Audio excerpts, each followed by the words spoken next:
Example aka video akakali mukuyita kawo waggulu nayiseke wa Carol Nantongo jakolera rehearsals. Aina show this December ngena kuzomwezi mukaga nga mukaga December aina show bambya kuotera Africana. So let's go and support that baby girl. Taina tabu yona Carol Nantongo lero itsinzo kunewunyisa rehearsals aye muyimbi gwe nakalabye awagadde vocals to the fullest nti akube rehearsals okumala like 6 hours fully packed nenge dobozi terisakadde terivuddeeko mu line ate nga likyali ku original. Simanyi ba management eri mu kuteekateeka ekivulu kino emuteesiteeseta naye nga kyemmanyi omu ku bembenda basinza okulabika nti beeteekateeka. Tuba tukyali awo ku rehearsals nga bula video ezo aba B2C soldiers ate naawe bagwiriddewo awo ne bagezaako olabika nti bayitawo awo ne bavibingamukko naye n'okumuzaamu amaanyi. Balina akayimba kaabwe kali akanyumira abantu kaba B2C ne Carol Nantongo. I think waliwo module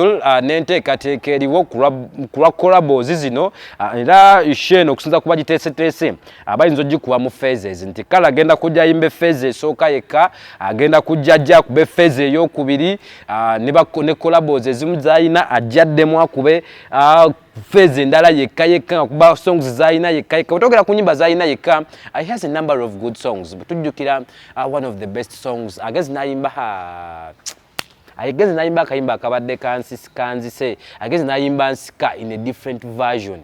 You know, I think buli muntu yandiagadde owulira ku test ya Carol Nantongo ono nga performing. Mbadde simusuubira kuba this hot because nabadde ndowooza oba olyawo byakwegayazagayazaamu ne she's really doing it to the massive. Ali awo ku Maestro Band wagezaako olabika nga rehearsingira abamu ku abasajja abamanya bali behind the production kwe nabye Grace Morgan mumumanyi oyo abamanyi abatewuliriza gospel music. That guy oyo wa budoboozi eddene eyo Grace Morgan nkutumiddeko muganda wange ebala nnyo gezaako olabika nti okwasaganya. Abali behind its production n'omukulu bamuyita John K the writer mumumanyi that guy oyo akole nnyo analysis oyo mu music oyo naye is good. Bamuku abageza kulabika nti bateekateeka n'okushapinga this young title okulabika nga efulumya the best.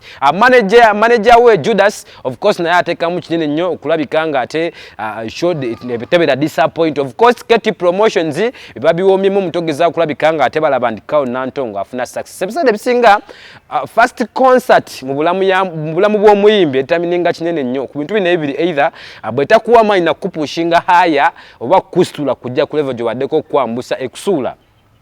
Banji bendabye nga career zaabwe zoononese ne badde mabega just because of the failure of a concert. So supporting Carol Nantongo yeteeka ku minzaani n'ekifo kinyini kyagenzeeko. Abasinga obungi bandyagadde oba olyawo kuba engazi Lugogo naye we think Lugogo yababeddemukko. So kati wano waatandikidde ku Africana it's a good start.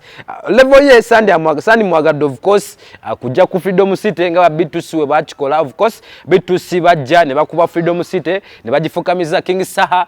His first concert I remember it was Freedom City as well. Nina kuba najifukamiza ebiseera nga yakuba Gundeze. Yali Gundeze concert. I think abajjukira ebiseera ebyo if you can remember very well. It was Gundeze. Naye the same date we ayinayo concert and Chameleon yayina concert so on that particular day. So kati controversies ne zijjawo nga abantu bagamba Chameleon King Saha yepimye mu mwana ali muyingirira agezaako olabika nti ateekawo kiremesa but probably both bafuna abantu. King Saha yafuna masses abagenda omusupportinga. I remember Mafini avayo konogeza kulabika nti anyiga King Saho ebiwundu yamwa milioni zali 10 yamwa milioni 10 if I'm not mistaken. Olwashe ogeza kulabika nti etambula bulungi. So this time round twabanji abadde babisana King Michael naimba ina show ebibyo lwakwati byatambula bulungi nene yakikola it was really massive. Kabaka of recent yakikoze kalenda David Utao did it. So kabakati asigadde munteekateeka ye mukyawo no Carol Nantongo naimba samugende tumuwagire na kusomwezi mukaga December akigenda kuba massive. Okusinza kunteekateeka agenda byeko wali wadda kola rehearsals ze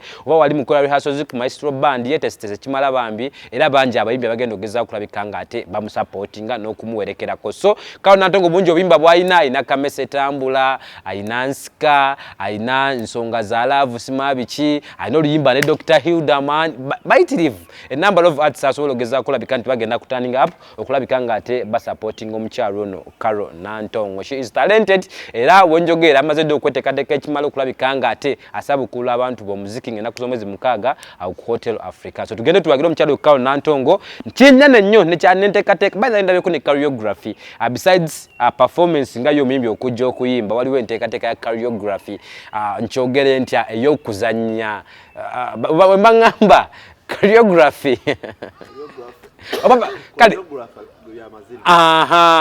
performances ez'amazina ez'enjawulo nti nga olaba nti abagenda okwambala ng'Abaganda abagenda okwambala ng'Abakyoli nekya n'amazina ag'enjawulo. So it is MDD, it is going to be massive. Tugenda tubagire Carol Nantongo ng'ennaku z'omwezi mukaaga December au Hotel Africa kigenda kubeera massive nnyo.